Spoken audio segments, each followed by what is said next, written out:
What's going on, y'all? Welcome back to another episode of the Struggle to Strength podcast, your source for real-life application on how to turn your struggles into strengths in all things mind, muscle, and money. I am your host, Josh Levine, and I am joined here by my longtime friend and my co-host, Travis Hatch. And today, we have David Wood, and man, this is an incredibly impactful episode.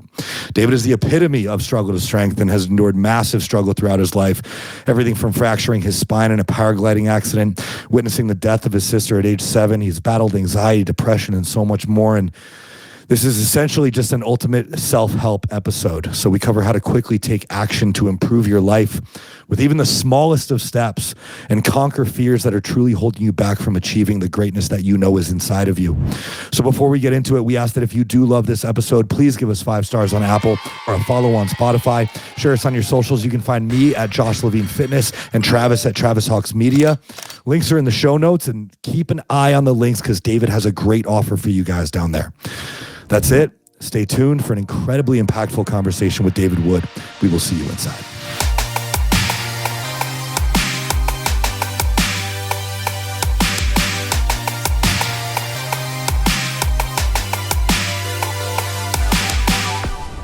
Before we get started, I'd love for you to just give you the opportunity to introduce yourself to our listeners and tell us who you are and what you're about.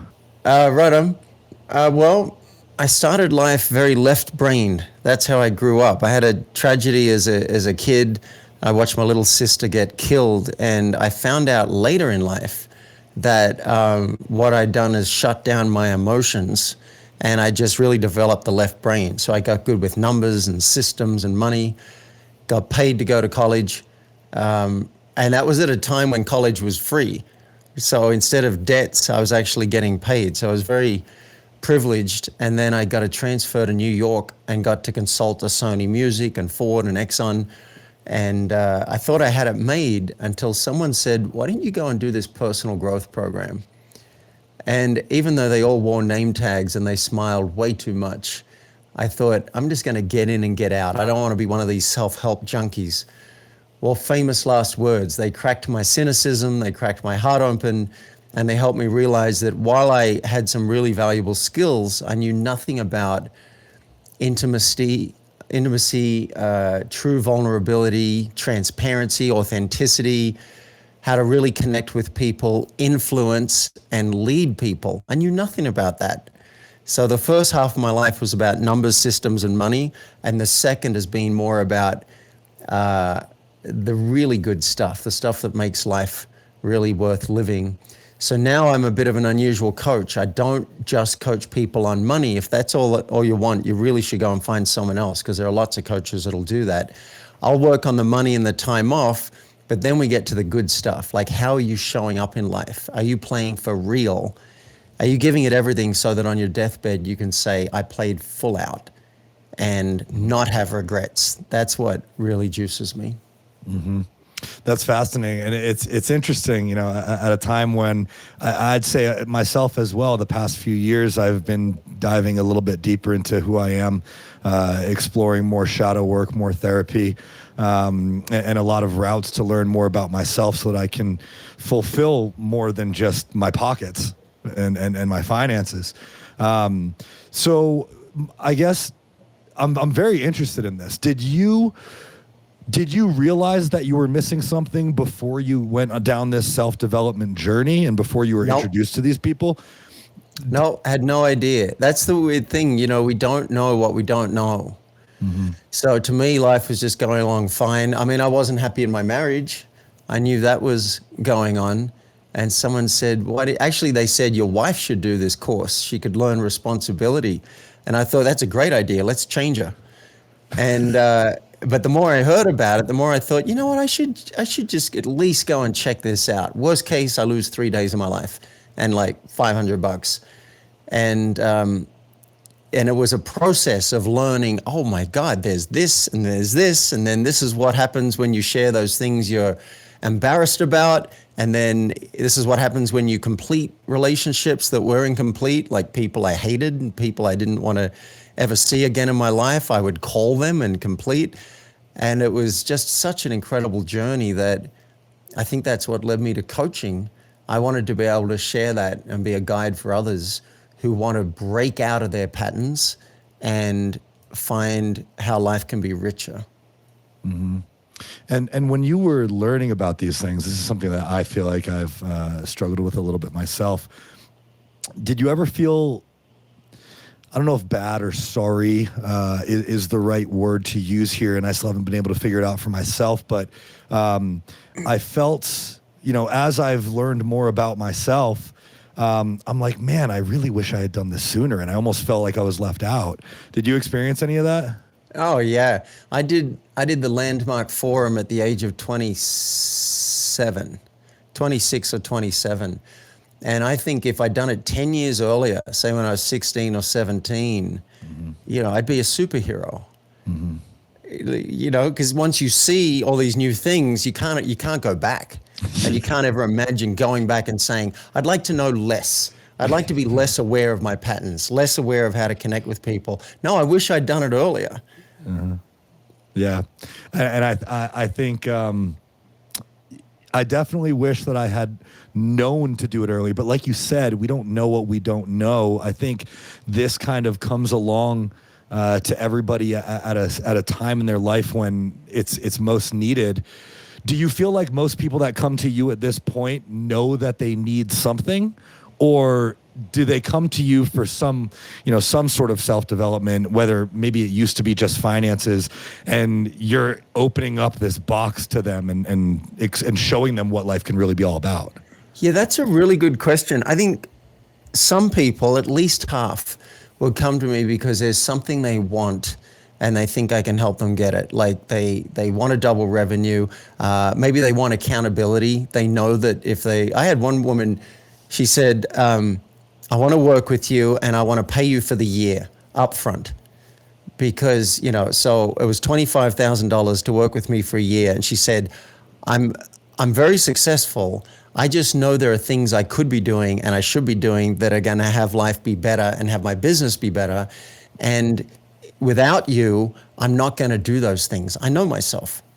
I'm not. But with you, to show up each week and say, did I do it? Did I not do it? Whatever. I know I will be in action. So that was the main thing that she wanted. So some people are like, yeah, I know I want more money. I know I want more time off. I know I need more courage or whatever it is. Then there are other people, and this is more rare, who just know that there are things they don't know. And they want to know what those things are that they don't know. And they may not know exactly what we're going to work on, but they know that working with someone else is going to have them find their blind spots, and they're willing to trust that that's going to be good. They may not commit for a year. They might want to go month to month and, they'll try it out and see how it's going. I love having those clients. Bill Gates says everyone needs a coach. And Bill Gates is one of the most successful people you could say who's ever lived, at least financially. And, he wants to get better at bridge. He gets a bridge coach. If I want to get better at this game I'm playing, StarCraft, I hired myself a StarCraft coach. I want to get better at singing, I've got a singing coach. I want to get better at acting, I've got an acting coach right now. I want to get better at business, get a business coach. It just makes a lot of sense to me. And I like working with people who have the spiritual intelligence to know, okay, there are things that I don't know yet. Let's find out what they are. Mm-hmm. I think a lot of people are probably afraid to find out what those things are.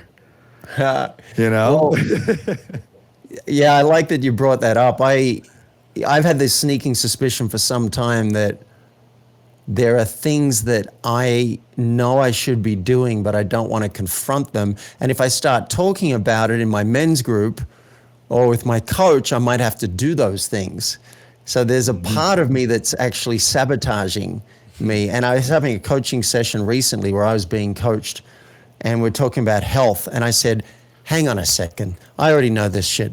I'm just going to write it down. And I started writing down a list of the things that I knew would have my life be better. For example, get to bed by 11 o'clock instead of 12:30. Stop TV by 10 o'clock so I've got an hour to wind down before I go to bed. Exercise 3 times a week on a schedule. Can't be ad hoc. It's got to be a schedule and it's got to be lined up with someone else. So I joined a gym. No, I'm going to play squash this afternoon. Ice cream, love ice cream. And I eat way too much. So I decided ice cream's out. I know it's got some cane sugar in it. That's out. I got some awesome health bars, in inverted commas, in my cupboard, really good ingredients, and cane sugar.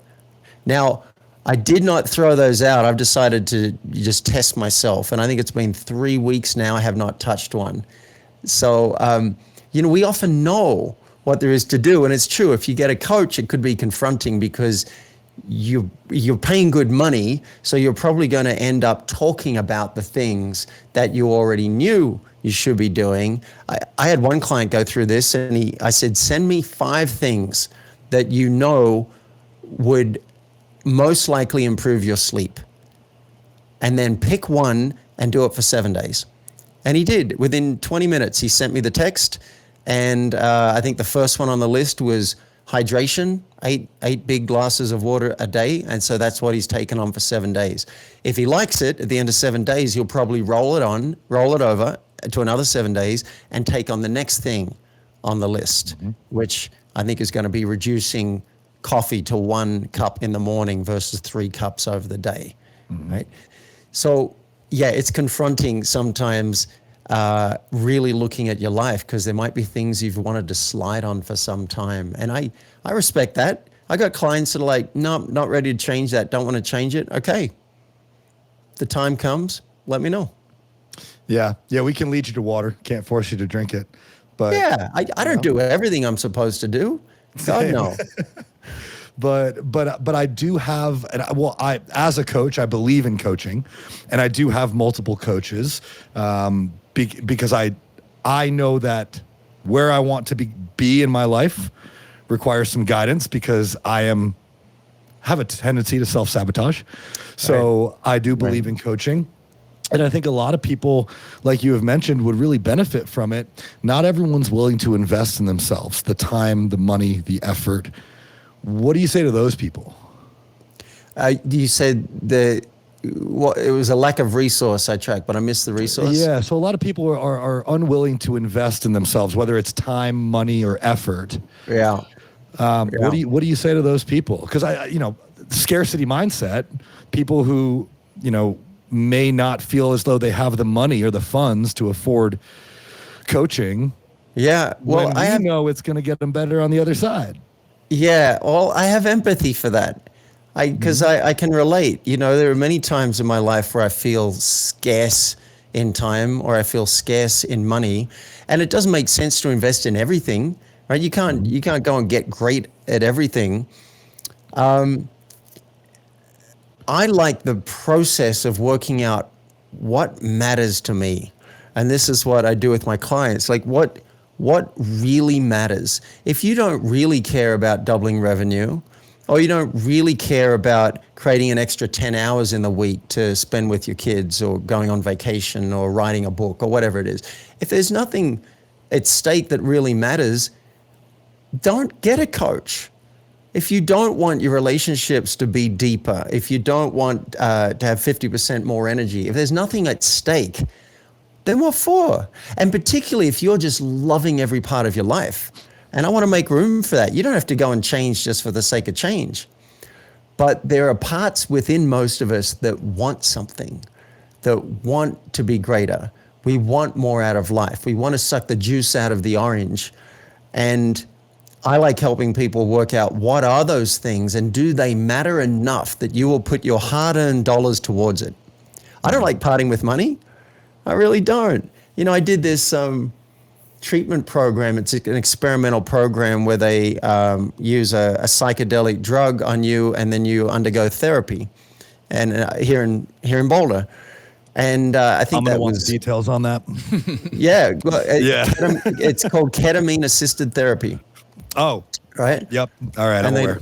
They load you up with ketamine intravenously or intramuscularly, and then a therapist is in the room for 2 hours with you while you go on your own journey. And it was profound. But, dropping the $6,000 on that was like, yeah, it's a risk, right? Rolling the dice. But I thought, what matters here? And what matters is my health and my energy and my healing. And so sometimes just putting that investment down, saying, I am committing, like that client that said, I need to pay you for a year up front. That had her committed, and that had her showing up. Now, if someone says, look, I really want this in my business, or I want this in my life, but I'm not willing to put the money or the time towards it, that's fine by me. We're not going to work together because I can't do anything with you, right? If it doesn't matter enough that you're actually going to create change, then of course, it's just going to be frustrating for both of us. So I respect people at both ends of the spectrum. It's just when people get to the point where they say, I'm willing to put something down, I'm willing to sacrifice something to have this, well, then it matters enough that we should be talking and we can really do some good stuff. Mm-hmm. I agree. I think that,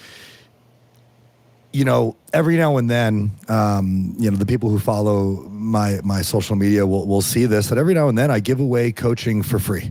I enjoy doing it. I enjoy helping people. And so I offer scholarship opportunities similar to how a university would. And I offer a few months of coaching on me to help people who maybe couldn't afford it or whatever the circumstance is. And a lot of times, unfortunately, it doesn't hurt enough for them to take advantage of the free opportunity. It's almost as if it has to you have to be invested more than just saying, I want this. Money is a great tool. And when you put money on something, it's an important resource that matters to you. Yeah. And you have to show up for yourself at that point. I totally agree. Look at all the free webinars that you can get these days, right? How many of those do you actually watch and then apply? It's, those are good mainly to find your teachers, find the people, you watch the webinars, the YouTube videos, the podcast episodes like this one to find the people that you want to work with. And then, usually it's money down.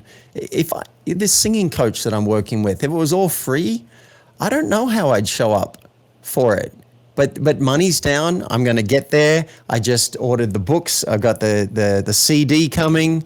Who listens to CDs anymore? I got I've got the MP3s coming, and I'm doing my practice and my exercises because there's something in my system that says we're committed to this. This is for real. So I totally agree with you there. Mm-hmm. Yeah, I think it's important to be invested in as many ways as possible. And, I think something else that we've talked about a little bit here is, not just saying it to yourself. I think you mentioned this a little bit with your fitness things. And obviously you've practiced this many times over so that you're good at it. But I think a lot of times when we want things out of life or out of business or anything that it might be, and we just tell ourselves, we're like, oh man, I want that. It's not, there's no pressure behind it. But when you tell someone else, when you hire a coach and you tell your coach, or when you tell your significant other or your family and you say, hey, I want to do this thing. Well, now you're more invested. Yeah, that's true. I've had this secret dream for 10 years to move to Los Angeles and do acting full time. And I didn't even tell my best friends about it because I didn't know when I was going to do it or if I'd do it. It was just one day before I die, I'd like to do that. And then it started coming up 3 or 4 months ago. And then 3 months ago, I told a couple of people. You got to be careful what you say because, I said to a friend, hey, I want to go to LA and do acting full time. And she said, I did that.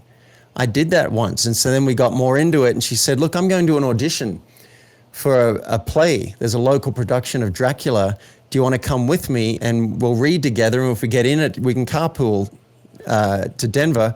And I said, okay, all right, I'll come and read some lines. They offered me the lead in a professional production. So now I'm in Chautauqua Park this weekend and next weekend playing Dracula. Nice. And it's all because I started speaking it. And then back to the fitness example, I've been wanting to exercise for some time. But when it comes time to get out of the house and go for that run, and maybe it's a bit damp, I don't want to do it. So finally, I'm like, I need to put money down. I need to have a structure. So I joined the gym. There's a 3-month minimum commitment, so I can't get out of it in 3 months. And yes, Tuesday, I did not want to go and play squash, but the game was set up and I'm paying this monthly fee. I'm already committed and I want to get the value out of it. So I got myself in the car. I went, I played squash. I had a good time. I came back. I felt good.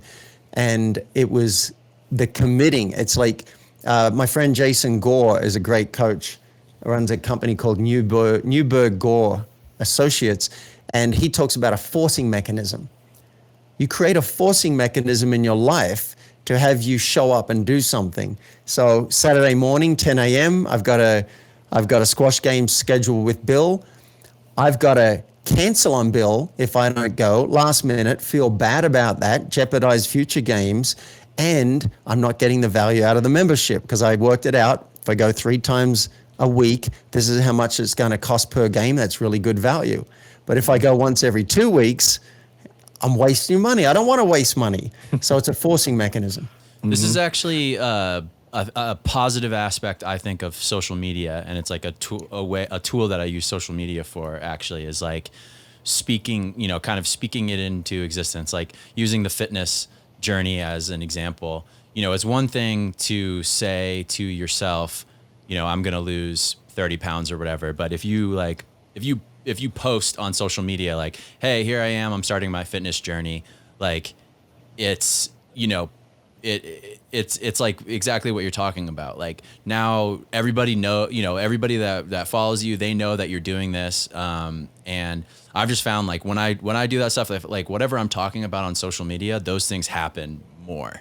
Because I'm like, yeah, it's like, I'm letting everybody know. And then you've also got like other people potentially in your area that do the same thing. And then they're talking to you. Maybe they have ideas, they have input, you know what I mean? And so, yeah, I've just found like the things that I kind of like say I'm doing or declare, like those things happen way more than the ideas that I kind of keep to myself. Yeah, that's really smart. I just coached a podcast host today. He said, coach me right here on the call and on the interview. And what came out of it is there are some celebrities, some big names that he'd really like on his show, but he's been too shy or hesitant to reach out. Like, they'll probably say no and blah, blah, blah, blah. And I said, well, do you want to commit right here live on this streaming interview to reach out to someone? He said, okay. So he picked a person and he said, by the end of today, he'll have reached out. So that's an example of what you said, Travis, declaring something. It was edgy for me to post on Facebook, May 2022, May 1, I'm moving to Los Angeles. What if I don't? Mm-hmm. What if I change my mind? That's going to be embarrassing to me, but everything keeps lining up in that direction. And who knows, maybe I'll create 4 more forcing mechanisms to make sure that I get myself to LA. Mm-hmm. Yeah, there's almost like, you put things out into the world like that, and there's this, concept of manifestation. But I think a lot of it comes down to you start talking about things, you're open about things, and whether consciously or not, you start taking the steps necessary to accomplish those things. And I think that's powerful. Do you use any of those sort of strategies in your coaching with clients? Obviously we create forcing mechanisms and we want to build discipline, but any strategies that you use in order to make sure that those things happen outside of financial investment?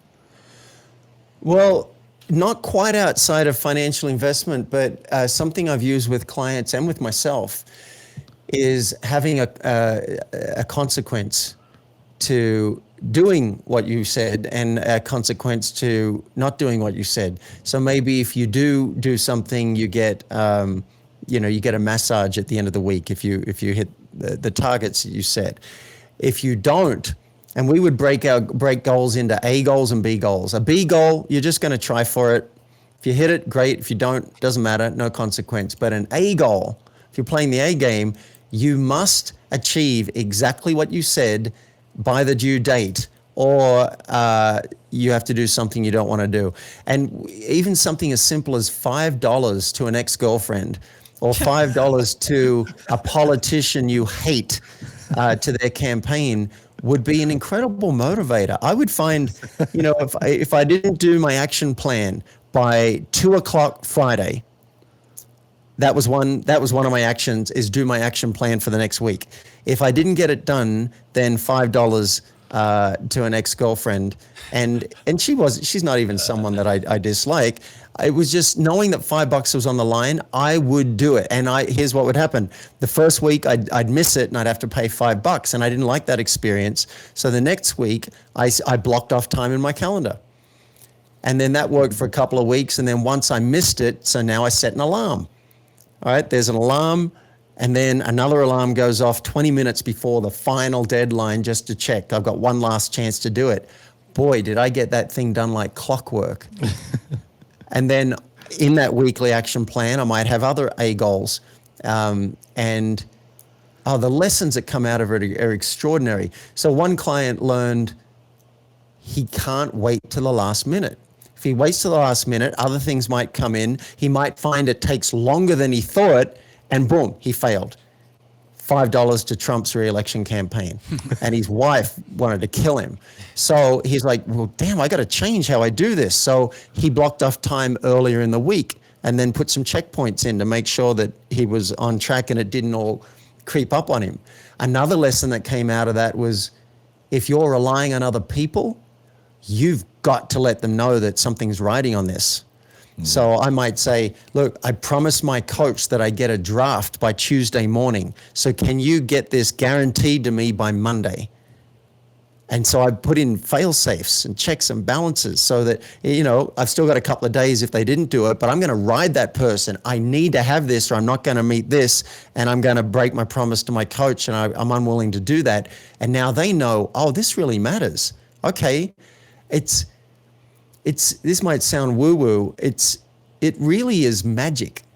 It's like in the wizard books, they speak something and it happens. Well, we can get to that point when you say it and you put it down in your action plan, it is actually going to happen, and some confidence starts to grow within us. And we realize, wait, I've got a lot more power than I thought I had. Mm-hmm. I like that. And it is something that I've been working on, and I think a lot of us, as we continue to grow our businesses, are working on that of not being overwhelmed with all of the things that we have to do, and setting deadlines and holding ourselves to them. When you're talking about provide or paying $5 to an ex-girlfriend or a politician that you disagree with. I love the idea of that. I feel like I personally would need someone who knows I would need a coach. Yeah. To hold, because otherwise I know personally I'd be like, well, I'm not paying it. I'm not doing it. I'm not sending her $5. You crazy? I'm not sending her $5. Yeah. Well, what you're pointing to is how hard it is to change our habits from the inside. Mm-hmm. Right. And people say you can't read the label from inside the jar. I love that. I love that metaphor, but you also can't write on the label from inside the jar. I don't even know if that metaphor makes sense, but it's such a good point. Like on my own, there's so much I'm willing to do. It usually needs some kind of energy or momentum. Like maybe I saw someone do something and I get inspired, and so I've got energy to make change. Like that coaching session, right? I wrote down 6-7 things that I could do. Oh, I didn't realize this. They're written right up on my wall. So walking my dog at least 3 times a week, squash 3 times a week, no ice cream, using the blue blocking glasses to watch TV stopping by 10 and bed by 11. So I got that energy, but what are you going to do with that energy? Well, I wrote it down, I put it up, and I started putting them into practice because I'm a fan of momentum, and I know what happens. If you don't take that impulse, like say you have an impulse to work with a coach and you don't jump on that impulse, 2 days go by, impulse is gone. You got to wait maybe another 6 months for that to come. So I'm a big fan of jumping on the momentum. And as you say, if you got a coach, just knowing that you're going to show up and talk about your life changes things in the brain. You start thinking about it. You might have a dream about something, and then you show up, and in that space, you get to talk about what matters. And then the question might come up, okay, is there something you'd like to do about that? Yeah, but I'm a bit hesitant to do that because of ABC, and then you can workshop it. Well, what would make it fun? Oh, well, I could do, if it was this way, I could do it. Okay, great. You want to commit to that? Yeah, I want to commit to that. Right? I'm having a coaching conversation in my head right now. And then, all right, by what time? By what time and what day? Okay, by 3 o'clock tomorrow, I'll have that done. Okay, boom. And then that action might lead to other insights because you do it and you realize, oh, I got an even better idea. And now I want to do this now. And this momentum starts to happen. The acting is a good example right now. When I decided to go and audition, I didn't just show up and audition. I went and bought the script, read through the script, memorized the scenes, learned a German accent off YouTube, hired an acting coach for an hour just to help me with the audition, went and did it, got the gig, hired a private teacher, and then found this website where you can audition for things online. And I've been submitting to like 15 things a week. And so the thing just starts snowballing. And then I meet someone else and they say, oh, hey, you'd be good for this role play where you do role plays for police officers in training, and you'll be a criminal. And it's like, oh, okay, cool. But the whole thing starts snowballing all because of setting a goal and then speaking it and then taking one action, and then sometimes the universe will respond. I'm excited talking about it because I'm a big fan of this whole spiral momentum theory. I completely agree. I've having gone through many struggles myself, hence the name of our podcast, and finding strength on the other side of those struggles. I've been saying for a while now that like capability, like being capable and proving to yourself that you're capable of things creates confidence. And you have an interesting take on confidence, and I think one of your things is to be obviously you complete these things, you commit to them, creates confidence, and it creates courage to do more things. And I correct me if I'm wrong, I think your thing is, being 30% more courageous can really change your life. Yes. Yeah, that's true. Dan Sullivan has this really great model about this. He says people usually think that they need confidence to do something. Well, I'm not going to speak on stage because I'm not confident. I want to get confident first. Maybe I'll go and do Toastmasters, I'll go and do all this training and whatever. Yeah, sure, that's one way to do it.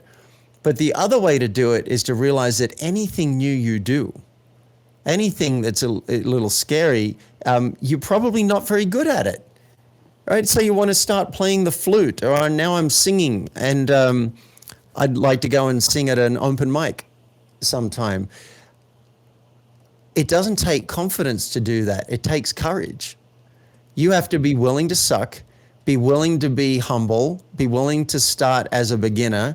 It definitely takes some humility for me to get up on stage in front of people who've got years of experience in acting and play the lead in a show. So you don't need confidence. You need to be willing to be afraid and feel the discomfort of that. And that's called courage. Mm-hmm.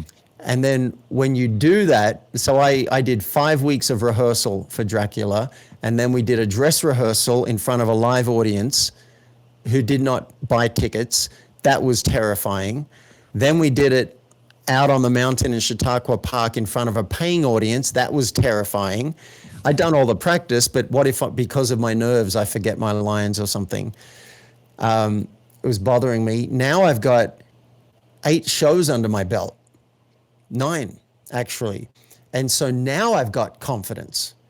Now I'm feeling pretty good about it. I feel like I know the character. I feel like I know what I want to bring to it. And so the progression is courage, which leads to competence. That will give you confidence. And then by the time that happens, you've probably picked something else, something new that you don't know how to do again. And now you got to start again as a beginner and be willing to suck. The podcast host I just coached, he was worried about failing. He was worried about failing and being embarrassed in front of the people close to him. And I just asked him one question. Are you willing to have that experience and to have that feeling? That's pretty much all we need to know. Are you willing to have that? The idea that you disappointed the people around you and might have disappointed yourself. Are you willing to feel that? And he said, yeah. I said, all right, now go do it. You're all set. He hadn't quite addressed it. It was some amorphous thing, this fear of failure. But once you look it in the eye, it's like, oh, that's not so bad. I'm willing to bomb on stage. I'm willing to sing badly until I don't. I'm doing a performance on the 23rd of October. You guys are invited. You want to come? It's playback theater where an audience member will tell a story about their life, probably be a scary story, and then the improv troupe will play it back and bring out the deeper lessons. It's all improvised. And my job is going to be to improvise the music for the whole show. Oh, wow. Ask me how many times I've done that before in my life. How many? 0. I know how to play piano and I know how to play guitar. Give me the sheet music, I'll go and work it out, I'll play it. But to make up music, that's not something I knew how to do, and it's something I'm going to do.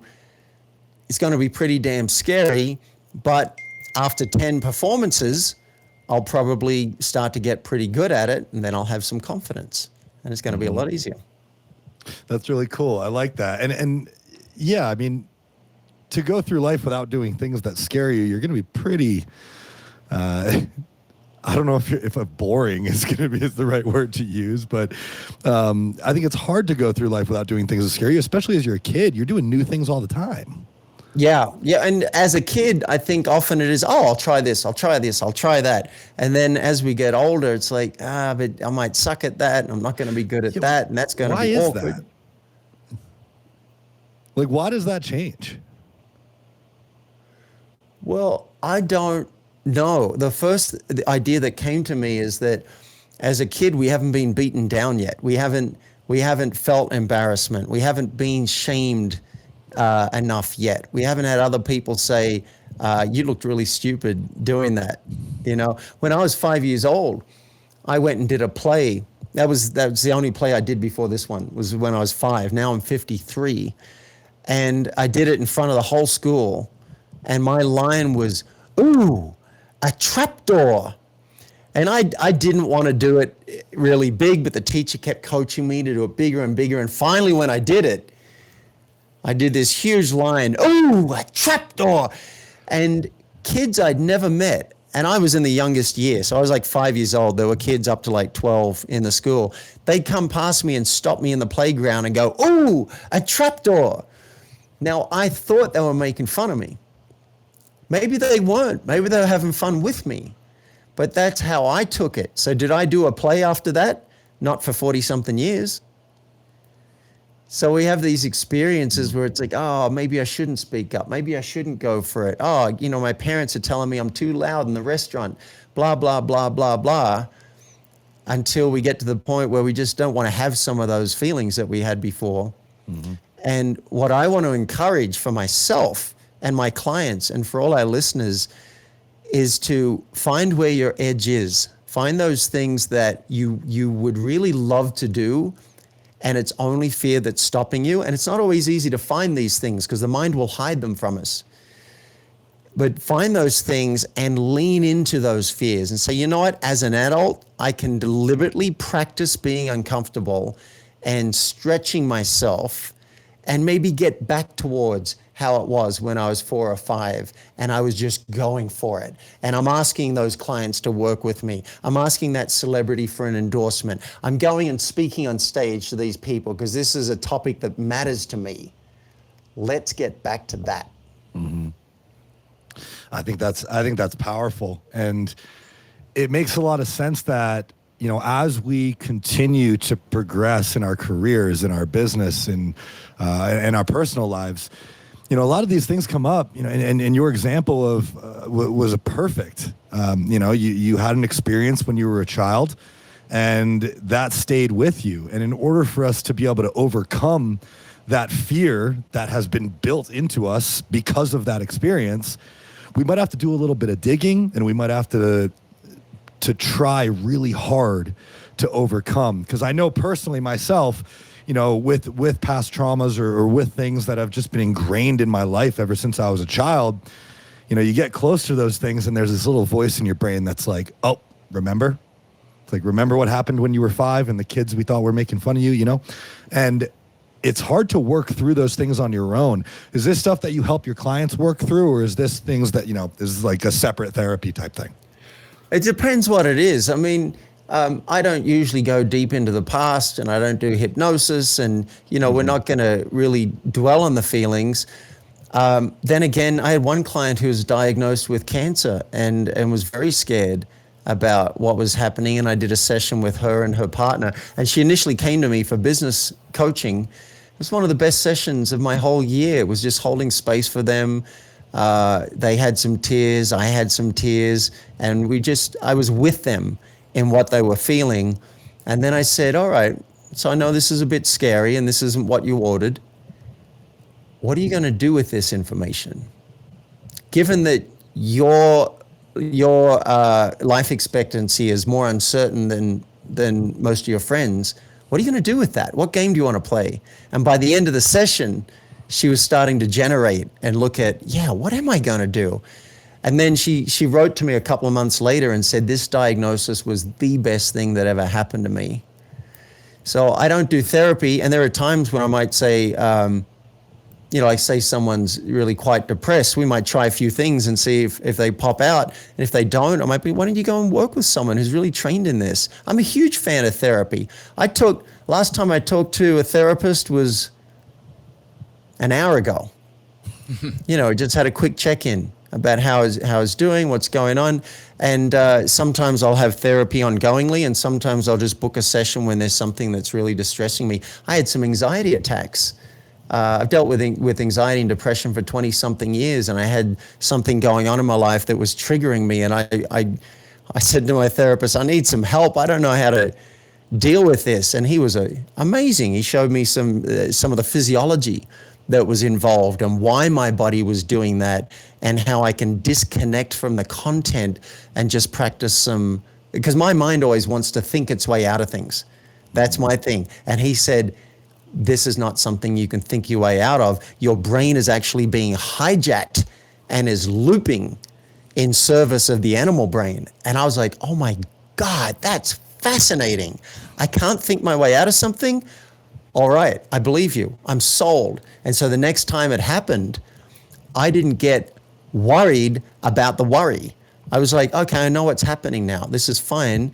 I'm going to stop the TV. I'm going to sit with myself, see what's going on. In 5 minutes, I was fine.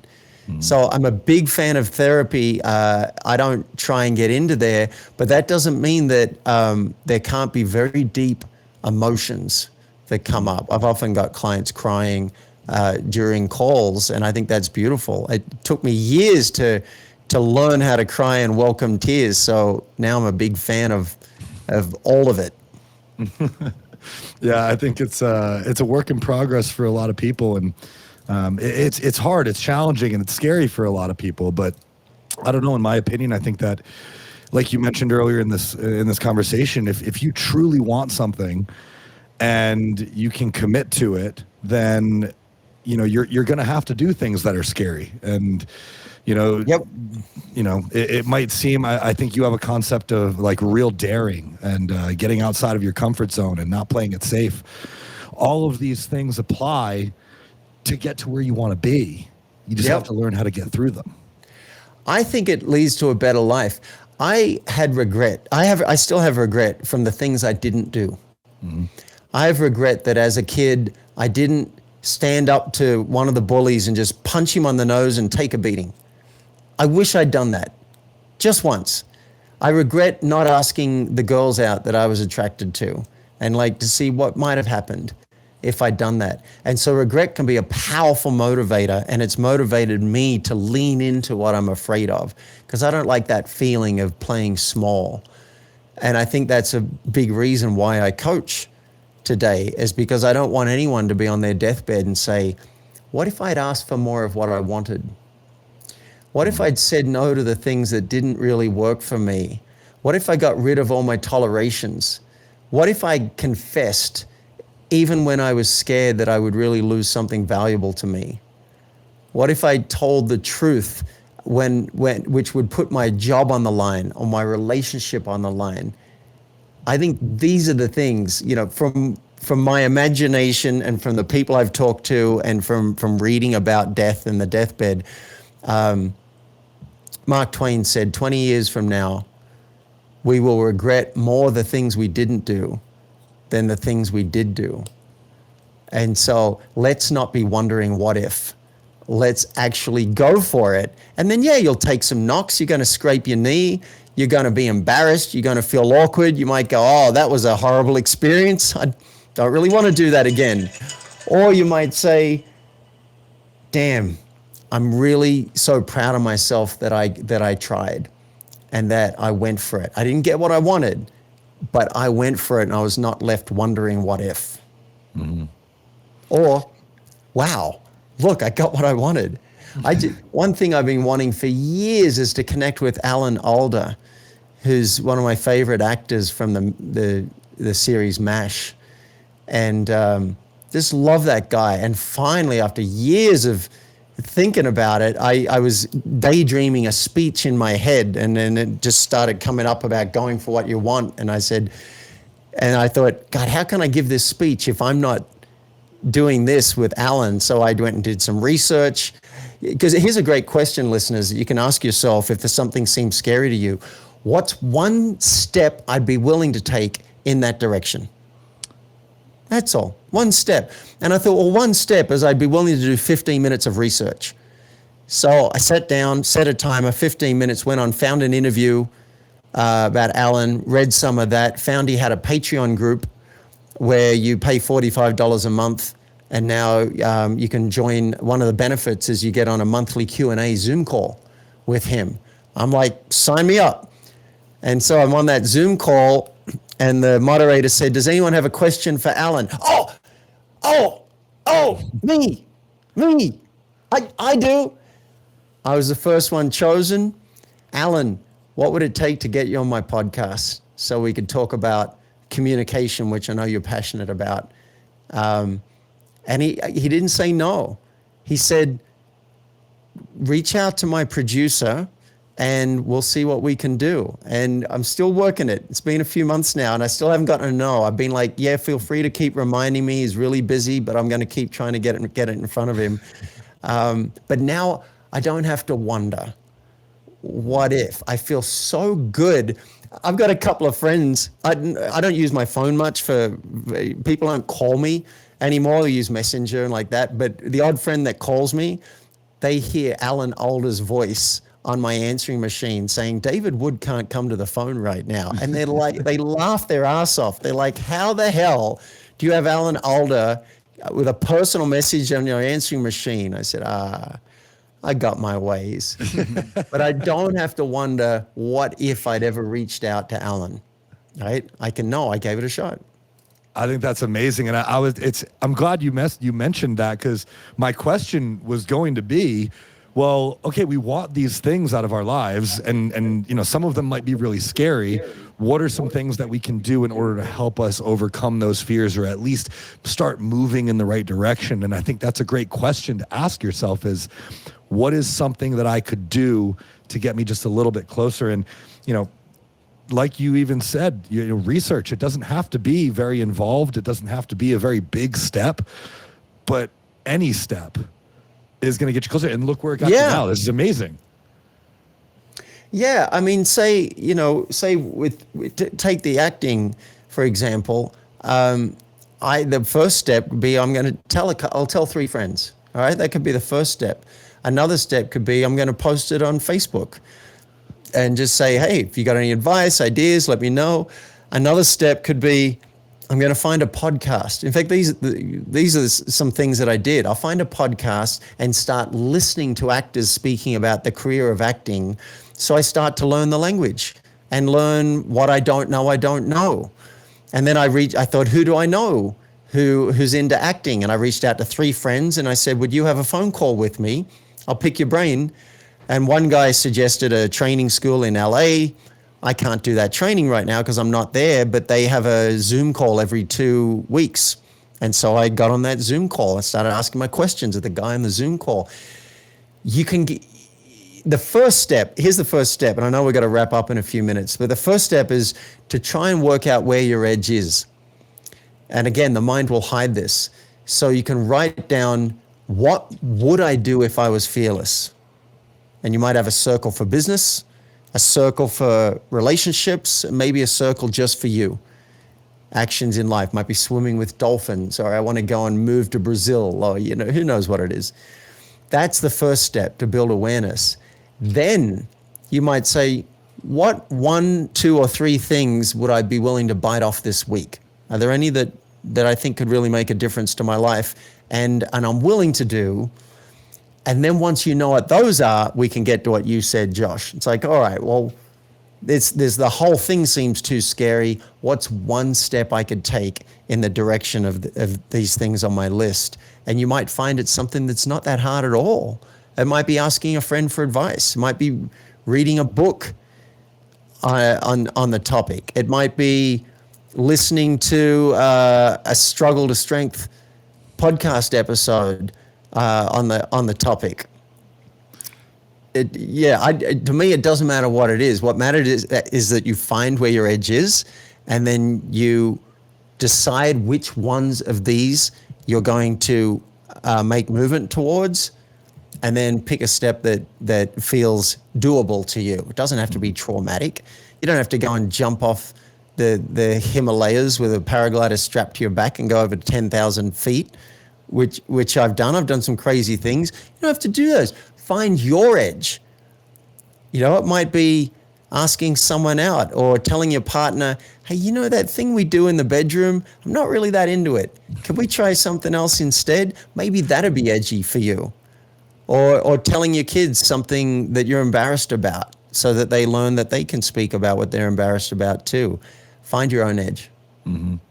I think that's valuable. And especially when it comes to conversations with other people, a lot of times I think when we're having, conversations like this, a lot of times we're looking for, like a tangible outcome. It's like your health and fitness journey. You're looking to build a physique or get strong, or, starting your business. You're looking to get money, reach a financial goal. And I think a lot of times when it comes to material outcomes or tangible outcomes, we can kind of talk ourselves out of it, because if we can't do it all, then we can't do any of it. And I like that the way that you talk about these things is about far more than tangible outcomes. It's about, relationships with your people, your spouse or your significant other, your family, your friends, and just improving those relationships. That's a big part of improving your life. It is, and let's go one layer deeper. I think it's really about your relationship with yourself. Yes. As I face my fears and do the things that are scary, I like myself more. I feel better about myself, and my confidence grows. And that cannot be overstated. It's so valuable. Yes, you get the bonuses of better relationships and more money and more time off and all these things. That will often follow. But the primary benefit is feeling proud of yourself that you went towards what matters to you. I call that integrity. That's the mic drop of the episode, I think. Yeah. That's 100%. That one's going to be its own clip. Yeah. That I think is an amazing way to end the episode. This is all about, it's a self journey. It's about self-worth and self-improvement, self-actualization. And I love that. The more you work on yourself, the more you work on improving yourself, the more you're going to improve the relationships around you, the success around you. But you're right. It all starts here, inside. So. Yep. I love that, man. And honestly, the time has just flown by. This has been a fantastic conversation about something I'm truly passionate about. And I'm glad to be able to share some time with someone else who exhibits that same passion. I know that our listeners are going to want to follow you and learn more about you. So I'd love to give you the opportunity to tell them where we can find you and what you have coming up and going on, and where we can learn more about how to better ourselves. Yeah, thank you. Well, I'll give listeners a link that goes to a hidden page on my website where you can follow me. You can listen to my podcast, Extraordinary Focus. You can get on my mailing list. I send out a couple of videos each week. But also, if something resonated for you and you're thinking, yeah, I could use coaching. Life would likely be better with coaching. I'd like to see if I'm a fit with David. Then there's a link right on that page where you can request a 15-minute session, and we'll talk about what you need and see if coaching's even what you need right now, and if so, if we'd be a fit for each other. Mm-hmm. And you can do all of these things at myfocusgift.com, because I want to give you the gift of focus. So myfocusgift.com will take you straight to that hidden page on my website where you can stay in touch with me and maybe even get on a phone call and see what coaching might do for you. I love that. I think anybody who's still listening to this episode, by all means, I highly recommend that you follow that link, myfocusgift.com. Give David a follow. I can attest, yes, I am a coach, and so, maybe a bit biased, but I believe in coaching. I've seen great things come of it for myself and for a lot of people. We've changed a lot of lives, and what David is offering you is incredibly valuable. So I highly recommend y'all take him up on it. But man, this has been a great conversation, and I do hope that we get to keep in touch. And so I'll be reaching out to you myself. But for everybody who's tuned in to another episode of the Struggle to Strength podcast, I greatly appreciate it. And we will see you guys next week.